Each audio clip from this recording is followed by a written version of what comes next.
as well. So please welcome Mr. Ekrem Bal.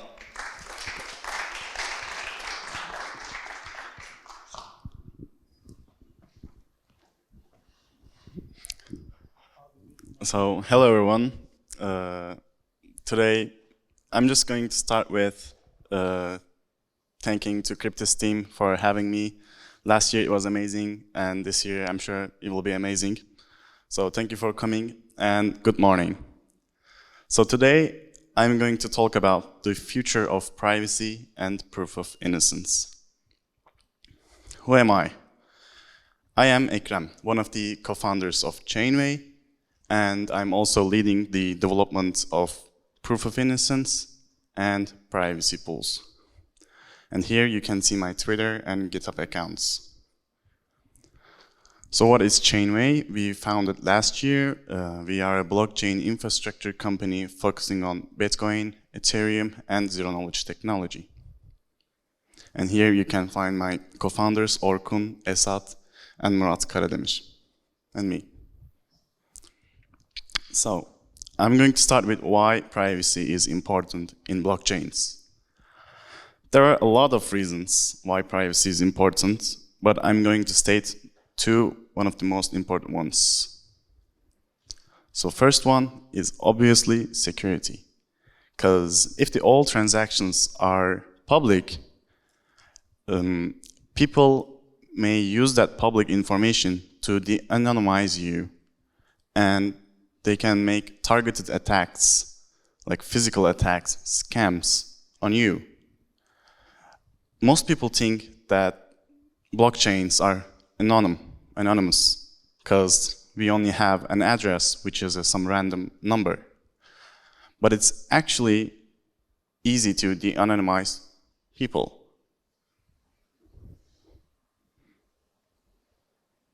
It's not showing. Okay. Yeah, so people think that blockchains are anonymous, but actually it's pseudo-anonymous, meaning that you have an account, which is a random number, but it can be used to de-anonymize yourself. For example, maybe let's say in the future, blockchains are adopted and you can use it on everyday transactions, like you go to a market and buy something. If that information is public, people can see what's the address of market, what's the address of people buying things, and can do targeted attacks. So privacy is really important here. And the other is user adoption. As I said, if you want to be blockchains adopted by billions and be used on everyday transactions, we need that to be private. And also there's this thing called chilling effect, where it means when you are making a transaction, you tend to think twice if that transaction is going to be public and will stay on blockchain for the eternity. So how privacy look on Ethereum? It is Tornado Cash. Tornado Cash is one of the first privacy protocols on Ethereum. It's actually very simple, but at the end it uses zero knowledge to give you privacy. So how it works? You deposit to an account, to Tornado Cash with your public account. Let's say you deposit 1 ETH. And you wait. You wait so that people deposit more. So it's actually called a mixer. All the deposits get mixed. And after some time, with a different account, with some random numbers account, you withdraw your money. So Tornado Cash breaks the link between your deposit and withdrawal, meaning that you gain privacy. Like, if you use Tornado Cash, you don't get 100% privacy, but if more people use it, the anonymity set gets bigger, your coins will be mixed with a bigger set, and you will get more privacy. Yeah, this is how Tornado Cash looks. As you can see, Alice deposited 1 ETH, Bob deposited 1 ETH, Eve deposited 1 ETH. On the withdrawal side, you cannot link with anyone who deposited. you only see a deposit to a random address. Tonality cache was being used by a lot of people. This is an analysis by chain analysis, and as you can see, it has been used by sanctioned addresses, stolen funds, but also from centralized exchanges, normal people. Tonality cache has a problem. You have to share the same anonymity set with everyone, meaning that if you deposit to Tonality cache, you are also in the same anonymity set with sanctioned addresses, DeFi hackers, black markets, drug dealers, and you also contribute to their privacy set as well too. Tonality cache had a compliance tool where you can give your Tonality cache node and it will de-anonymize your Tonality cache withdrawal, meaning that it will give the link between your deposit and withdrawal. But if you use this, if you share this compliance, you lose your all anonymity. This is tend to, like, you give this to your bank or a centralized exchange to withdraw your money to real fiat money, but you have to trust them to not share it, because if they share it, you will lose all your anonymity. There's no reason to use Tonality cache if you're going to publicly share your Tonality cache compliance tool. So even though Tonality cache had a compliance tool, and US OFAC sanctioned Tonality cache in August 2022. So this sanction means that if you're a US citizen, you're not allowed to use Tonality cache. And even you cannot promote the usage of Tonality cache if you're a US citizen. After these sanctions, its usage dropped a lot. Remember I said, the bigger is anonymity set, more privacy you get. But since the Tonality cache got sanctioned, now people using Tonality cache has gaining less privacy. So this led to question, can privacy and compliance coexist? And the answer is, with Proof of Innocence, yes. So what is this Proof of Innocence? Let's go back to our previous picture. Here you can see Alice, Bob, and Eve. And let's say Eve is publicly known bad actor. Let's say Eve is a DeFi hacker. With Proof of Innocence, withdrawals can make a zero-knowledge proof stating that I'm either Alice or Bob, meaning that they excluded themselves from Eve, but still they have privacy. Like this first account can be both Alice or Bob, but it's not Eve. And let's say everyone uses Proof of Innocence. What happens then?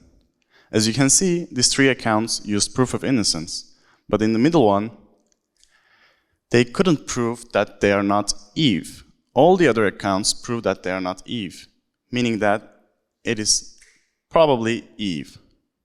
So that means Proof of Innocence can also decreases the anonymity set of bad actors. I'm going to get a little bit technical here. So every deposit on Tonality cache gets added to a Merkle tree. Merkle tree is a binary balanced tree. It's a data structure. And all these leaves are Tonality cache deposits. As you can see here, there's 6 deposits. And let's say the 4th one is your deposit. And let's say 2 and 5 is a known bad actor, DeFi hacker, or a sanctioned address. When you're making a withdrawal, you provide a Merkle path and prove that that Merkle path exists in a zero-knowledge circuit. So you don't give which leaf you are, but you prove that you are inside a Merkle tree. With Proof of Innocence, you are also proving that you're inside a Merkle tree, but you are not a bad actor. You can do this by an inclusion tree. An inclusion tree is kind of the same tree that is in Tornado Cash, but you remove bad actors. Proof of innocence with an analogy. Picture yourself at a private pool. If someone pees inside the pool, people may wrongly assume it's you. With proof of innocence, you can vindicate yourself without disclosing your identity. By applying game theory, we expect bad actors to stay away from the pool. So basically, proof of innocence gives you the ability to exclude yourself from list of deposits without revealing your identity. This can be done with a with zero knowledge proofs. So from now on, you don't have to share the same anonymous set with everyone. You can exclude illicit accounts, sanctioned addresses. So we implemented proof of innocence. There's also privacy pools by Amin, which is same as proof of innocence, but it's a different privacy pool. It's a fork of Tornado Cash, actually. So Tornado Cash and privacy pools works for same amount of deposits, meaning that if you're going to use Tornado Cash, you can only deposit 0.1 ETH, 1 ETH, 10 ETH, or 100 ETH at a time. So what's the next generation of privacy protocols? It is privacy protocol with arbitrary amounts, shielded transactions, and proof of innocence. By arbitrary amounts, you can deposit whatever amount you want, and you have a balance inside that pool. You can make private transactions, shielded transactions inside the pool, and no one can see what amount is sent. No one can see who sent whom, and only the sender and the receiver knows what's the amount, what's the transaction. And proof of innocence, you know. So there's two ongoing projects that we are working on. One of them is Privacy Pools version 1, which is a Tornado Nova fork with proof of innocence. Tornado Nova is the next generation of Tornado Cash Classic, and it allows arbitrary denominators, arbitrary deposits, and arbitrary withdrawals. And Railgun is kind of the same as Tornado Nova. It's already a working protocol, and we are working on adding proof of innocence on top of it. So what's the challenge with these next generation of privacy protocols? How we can add proof of innocence on top of that? So with arbitrary amounts, it looks like this. You deposit any amount, and it gets added to an UTXO. UTXO means unspent transaction output. Let's say Bob sends Alice 2 ETH. As you can see here, Bob burns their old UTXO, creates 2 new UTXO. This is called also a joint split transaction. And now Bob had 1 remaining ETH. Alice gets 2 ETH. But the issue here is Alice doesn't know the source of funds. These 2 ETH can be from Eve. So Alice shouldn't spend this money. Bob doesn't want to also give their privacy. They don't want to reveal their identity. They just want to send 2 ETH. This can be like you're making a transaction in a market and you don't want to show your whole transaction history. You just want to send the money. It's like a cash money. So what Bob does is Bob adds a proof of innocence to the transaction stating that Alice, take that 2 ETH, and this is not from Eve. This is from either me or you. So now Alice knows that that UTXO doesn't come from Eve. So it's safe to spend.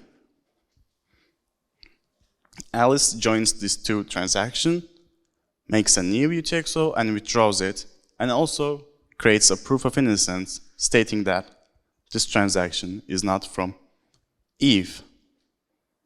So this is basically how proof of innocence looks like on arbitrary amounts. But there's a lot of technical challenges here. So let's say Alice sends you 1 ETH stating that this UTXO is from deposits 1, 3, or 4. And let's say Bob's also sent you 2 ETH that stating that this UTXO comes from 3 and 4. This 2 UTXO doesn't include 2 and 5 because they are known to be from bad actor. Bob also removed the deposit 1 because he just wants to. So what you should do, you have 2 different UTXO that has 2 different inclusion sets, but you want to spend it. Also, by the time you want to spend it, there are new deposits, and you will also want to add those deposits to your inclusion set to increase your anonymity. So what you do is you create a zero-knowledge proof stating that your final inclusion tree is a superset of these 2 inclusion trees. So this means that your final inclusion tree includes all the deposits of the UTXOs that you are spending. So this is a hard challenge, but with recursive zero-knowledge proofs, you can make a Merkle subset proofs. There's another challenge that choosing your inclusion sets, because in Tornado Cash, there's like thousands deposits, and you cannot select your inclusion set by hand. You cannot search Google of is this address sanctioned? Is this address a DeFi hacker? You cannot do that. So there has to be some intermediaries giving you the inclusion sets. These are called association set providers. So what association set provider does is they work with analysis companies, they work with governments maybe, and they choose which deposits are safe, which deposits are from bad actors. There can be many association set providers, but there are several possible constructions. One of them is, whenever a deposit is made, wait 7 days. After 7 days, decide that if that deposit is from a bad actor or a good actor. And if it's known from a bad actor, don't add that deposit to an inclusion tree. If it's not, add it. Hopefully to the future where we find practical equilibrium between privacy and regulations. Thank you for listening to me.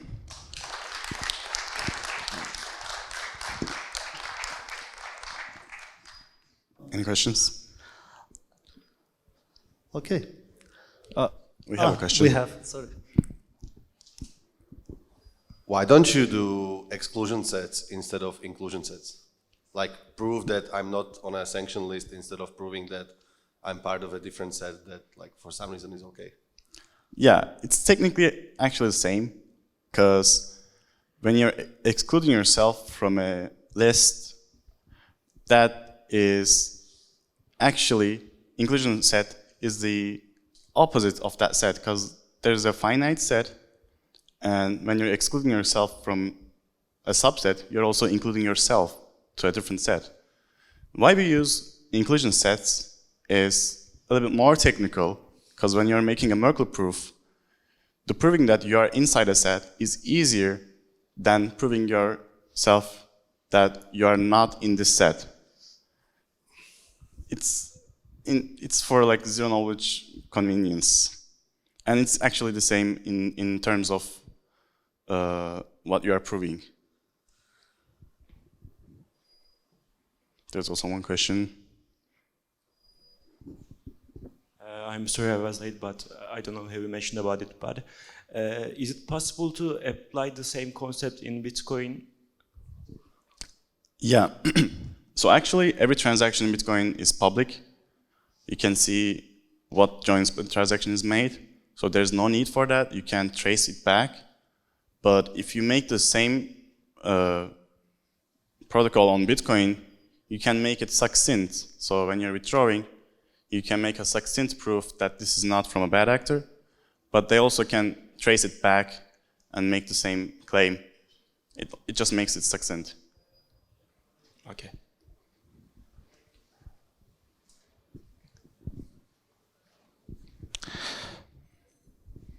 So you mentioned that currently there is a potential of de-anonymizing the transactions. Is there any example that comes to your mind about that?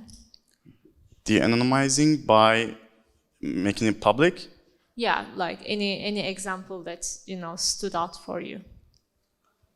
There's probably a lot of examples. Like I know people get attacked in some events because they're known that they have a lot of balance in their accounts.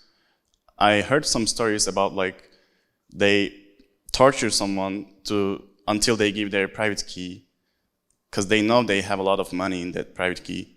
So these things happen actually, and that's why we need privacy. Thank you so much for questions and for this beautiful and lovely presentation, Ekrem. Thank you. Yeah.